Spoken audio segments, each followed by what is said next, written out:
Bonjour tout le monde. Moi à la base, je voulais faire une vidéo dans laquelle je m'incruste dans des zooms de cours, comme ceux qui suivent peut-être YouTube, vous avez peut-être pu voir Squeezie faire un peu la même chose. Et du coup, il s'avère que de fil en aiguille, j'ai été mis en contact avec votre professeur et qui m'a proposé de faire pourquoi pas une intervention dans votre cours. Donc je me suis dit bon, ça pourrait être rigolo et j'ai accepté. Mais j'ai zéro chat.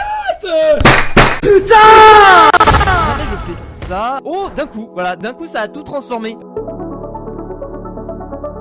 Est-ce que t'as déjà léché les deux boules de mec?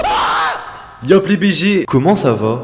C'est pas la peine de m'emmerder. Vous avez un sérieux problème. Retournez à l'école pour apprendre à écrire. Ou à faire des devoirs. Gamin. Je vais rester calme. Le troll a duré à peu près 1 heure, et étant donné qu'il y a beaucoup de parties intéressantes, je préfère vous mettre l'entièreté des recs sans montage en description. Donc s'il y a des gens qui sont déter, bah allez-y. J'en profite pour te dire que si tu veux toi aussi participer au gros prochain projet de la chaîne, n'hésite pas à rejoindre le serveur Discord. Allez hop, ça dégage. On commence tout de suite avec le hasard. Et là vous allez me dire, mais oui mais Call Knight, pourquoi tu parles de hasard en fait? Parce qu'à la base on n'avait pas du tout prévu de troller Fuse 3. Et d'ailleurs si tu passes par là, j'ai rien du tout contre toi, ça nous est tombé dessus comme ça et on a voulu saisir l'opportunité. Donc pour vous remettre dans le contexte, le serveur Discord n'était plus très actif, on faisait plus trop d'events, jusqu'au jour où on a reçu le message d'un abonné, où on pouvait voir le screen suivant. Hello, dans le cadre d'une vidéo pour Fuse 3, nous cherchons des professeurs susceptibles d'accepter que Fuse s'incruste pendant un court moment à un cours en distanciel la semaine prochaine. Je pense que maintenant vous pouvez bien vous imaginer la suite. C'est parti pour la création de la fausse classe. Comme vous le savez, dans une classe, il faut un professeur et une trentaine d'élèves. T'es un génie, mec. Bah ouais, je sais. Il faut savoir que l'idée était en majorité dirigée par Pierre Heimlichen et moi-même. Sachant que Pierre est prof, on écarte déjà l'idée du professeur. Donc ça fait déjà moins 10 dans le recrutement. Il reste plus qu'à recruter 30 putains d'élèves. Non, en vrai je vais pas me plaindre parce qu'on a charbonné pendant 2-3 jours et au final on a trouvé les gens qu'il fallait. Grâce à Harouf, pick up si tu passes par là. Pour éviter que le plan se casse la gueule au bout de 5 minutes comme on a déjà eu dans un troll précédent que je diffuserai dans la prochaine vidéo, on a décidé de contrôler chaque personne indépendamment. Expulsion des étrangers. Pourquoi cette folie? Ce qui veut dire que chaque personne est passée en vocal pendant minimum 15 minutes et ça peut durer jusqu'à 1 heure, le temps qu'ils posent leurs questions, qu'on pose nos questions et qu'ensuite on leur fournisse un nom de famille et un prénom. Toutes les personnes qui ont été validées ont reçu une invitation personnelle qui avait la limite d'un utilisateur. Et comme on s'y est pris à la dernière minute, comment dire? C'est qui a pas eu de lien? Eh oh, Wallah Bilal, Qui a pas eu de lien? Les gars, Le monde. 30 minutes. c'est le temps qui m'a pris pour inviter tout le monde. Mais bon, on n'est pas là pour chialer, donc c'est parti pour l'intégration de Fuse 3. Pépé d'Arouf et tout, ça y est gros, c'est cramé sa grand-mère, ça y est. c'est bien cramé avant de commencer le truc. Ouais, j'avoue. Hey. Alors c'est vrai que juste 2 minutes avant qu'on commence, on s'est rendu compte de ça. C'est quoi toutes ces pépés les gars? On est cramé, ça y est. J'en ai marre là. Spoil alerte, c'est passé crème en fait. Rien à foutre. On fout mais carrément. Comme le but de l'intervention était plutôt à des fins scolaires, Fuse 3 nous a beaucoup parlé de marketing. Fuse, vous pouvez intervenir, je sais pas si vous êtes encore dans le vocal. Je sais pas comment ça se passe habituellement les cours en Zoom, mais Alors, Thibaut64, par contre, je sais pas trop qui c'est moi. ça. C'est en fait c'est moi. Je me sur un name. Ouais, pas de problème. J'ai commencé à paniquer, je me suis dit, oula, ça va pas le faire. Bah écoutez, bonjour tout le monde.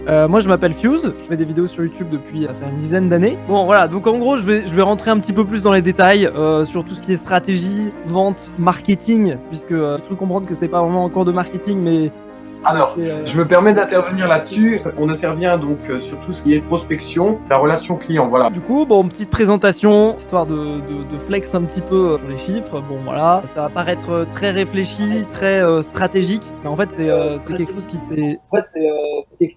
Alors, par contre, il y a un écho, je sais pas. Si vous pouvez vous muter. Ouais, je pense, ouais, c'est ça, c'est moi qui ai un écho au-dessus de moi. Ouais. Excusez-moi. Pas de souci. L'idée à la base, comme je pense la majorité des gens sur la plateforme YouTube, c'est juste de faire des vidéos. Et en fait, après, de fil en aiguille, ça se transforme en un métier, ça se transforme en une activité professionnelle. Et donc forcément, ça nécessite une adaptation et une stratégie pour pouvoir justement à la fois rémunérer des gens. Parce que là, aujourd'hui, il y a plusieurs personnes qui bossent avec moi, il y a des salaires à payer, etc. Et aussi pour tenir dans le temps. En parallèle de YouTube, il y a une autre activité annexe qui s'appelle Palladium, qui est un serveur de jeu sur Minecraft et sur lequel, il y a des micro-transactions entre guillemets qui permettent de rémunérer le serveur, de faire tourner le serveur, de payer les gens sur le serveur et du coup, pourquoi pas de faire du profit si jamais ça marche bien. Ça, c'est les petites stats de Palladium. Donc en gros, on est sur une player base, c'est-à-dire une quantité de gens qui jouent au jeu d'environ une centaine de milliers de personnes. Voilà, c'est quelque chose qui a progressé d'année en année. Ça va faire 6 ans qu'on fait cette activité. À la base, c'était pas du tout censé partir sur ce que c'est aujourd'hui. C'était censé vraiment être un tout petit truc, un truc extrêmement modeste. Et après, avec le temps, c'est un projet qui a grandi. Et comme j'ai dit un petit peu plus tôt, c'est aussi une stratégie qui a dû se développer pour pouvoir faire perdurer l'activité, pour pouvoir faire perdurer le serveur, payer les gens, payer les machines, etc. Il y a besoin aussi derrière d'avoir une stratégie commerciale. En gros, elle est faite en 3 parties. Via la chaîne YouTube, c'est le principal moyen d'acquisition des gens. C'est-à-dire que les gens découvrent les vidéos que je fais sur YouTube. Et ensuite, à partir du moment où les gens commencent à regarder les vidéos, s'abonnent, regardent au fur et à mesure les vidéos, et petit à petit, ils vont commencer à s'intéresser à l'univers de Palladium. Ils vont commencer petit à petit à rejoindre le serveur et ils vont devenir des joueurs. Et donc au fur et à mesure qu'ils jouent, ils vont avoir du temps de jeu, ils vont commencer à s'amuser. Et c'est à partir d'un certain temps de jeu que les gens vont en moyenne commencer à considérer le fait de vouloir acheter un grade, acheter quelque chose sur la boutique. Et c'est là où on va transformer du coup les joueurs en clients. YouTube, ils font en sorte que les utilisateurs restent le plus longtemps possible sur la plateforme en premièrement mettant en avant les vidéos qui ont le watch time le plus long. Le watch time, c'est le temps moyen que quelqu'un a passé à regarder une vidéo. Par exemple, moi si je sors une vidéo de 20 minutes et que le watch time est de 12 minutes, c'est-à-dire qu'en moyenne, tous les gens qui ont regardé la vidéo ont vu 12 minutes de vidéo. Et en fait, plus ça s'est élevé, plus YouTube va vous mettre en avant et du coup, plus vous allez toucher un grand nombre de personnes. La deuxième chose que YouTube met beaucoup en avant, c'est ce qu'on appelle le CTR, le click-through rate. En gros, c'est le pourcentage de gens qui, quand ils voient une de vos vidéos, cliquent dessus. La stratégie pour augmenter ça, c'est de faire des miniatures qui donnent envie de cliquer. Comme là par exemple ma magnifique tête. Pour que les gens viennent voir la vidéo, il faut donner envie aux gens de cliquer dessus et ensuite garder les gens dessus. Tu me donnes ton avis sur nos créations sur YouTube. Allez vas-y, si vous voulez on en fait 2 ou 3, envoyez le lien de votre chaîne. Oui, j'ai trollé un cours aussi en même temps. Ah d'accord. Okay. Alors tu oses dire ça devant ton professeur. Tu es bien Pardon monsieur, mais c'était pas votre cours. Oui, j'espère bien que c'était pas mon cours, mais parce que là, tu sais qu'est-ce qu'on peut faire? C'est que dans 2 secondes j'appelle la principale. Non monsieur, s'il vous plaît. Non monsieur, non. Moi y a pas de problème. Non. Comme ça tu nous expliqueras ton talent de piéger les cours. Combien de temps as-tu mis à percer? J'ai mis combien de temps à percer? J'ai mis 3 ans. Ça te prend combien de temps les montages en général? J'ai un monteur du coup, en général c'est 5-6 heures je pense. Est-ce que tu as peur de tomber dans l'oubli? Si jamais ça marche plus un jour, déjà premièrement je pense que c'est une fatalité, c'est-à-dire qu'un jour forcément, tout contenu, que ce soit Squeezie, Mich ou qui vous voulez, au bout d'un moment, ça marche bien, hop, t'atteins ton pic, et après à partir de là, ça fait que descendre. Je pense que c'est quelque chose qu'il faut accepter. La seule chose à faire, c'est de le retarder en fait. Et donc moi, ma stratégie, si ça m'arrive, il y a toujours la stratégie de pivoter complètement son contenu, ou simplement, de se dire c'est fini et on passe à autre chose quoi. Quel est le coût de production de tes vidéos? Les vidéos ça coûte pas très cher en fait, il y a juste un salaire de monteur et après derrière il y a des coûts annexes qui sont des coûts de production de vidéos. Par exemple, des fois il faut payer des gens pour faire des maps, payer des gens pour faire des trucs à droite à gauche. Pour ceux qui sont peut-être familiers avec le contenu, des fois je fais des vidéos, le dernier à finir tel truc gagne 500 €, etc. Donc ça rentre dans le coût de production des vidéos. Après maintenant j'ai des locaux donc il faut payer le loyer, etc. Mais sinon globalement c'est pas une activité qui nécessite beaucoup de ressources financières. Maintenant derrière la ressource que ça coûte le plus c'est le temps. Et le temps c'est de l'argent hein. C'était pas trop dur de combiner cours et vidéos?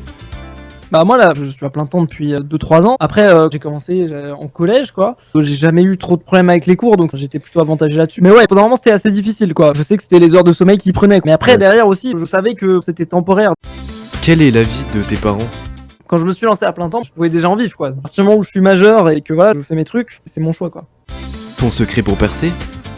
Après le truc c'est que le secret, t'as beau le donner, les gens arrivent pas forcément à l'exécuter pareil quoi. Est-ce que tu as déjà voulu tout arrêter? Oui, plein de fois. Il y a 2 choses. Premièrement, quand on se lance sur YouTube, généralement, vaut mieux se lancer sans trop d'espérance. Mais après, d'un autre côté aussi, au bout d'un moment, si pendant longtemps tu fais quelque chose et que ça marche pas, t'as plus trop envie de continuer. Forcément, ça fait partie du jeu. Maintenant, quand c'est quelque chose que t'aimes bien, tu continues quoi. Voilà, donc comme je le dis, chers élèves, n'oubliez jamais, allez à fond dans la direction que vous voulez vous engager, allez à fond dans vos rêves. Voilà, tout est possible, tout est envisageable. On peut passer de quelqu'un qui débute à quelqu'un qui après est connu, comme Fuse en est la preuve. Vous n'êtes pas les seuls à vous remettre en cause tout le temps. Et donc voilà.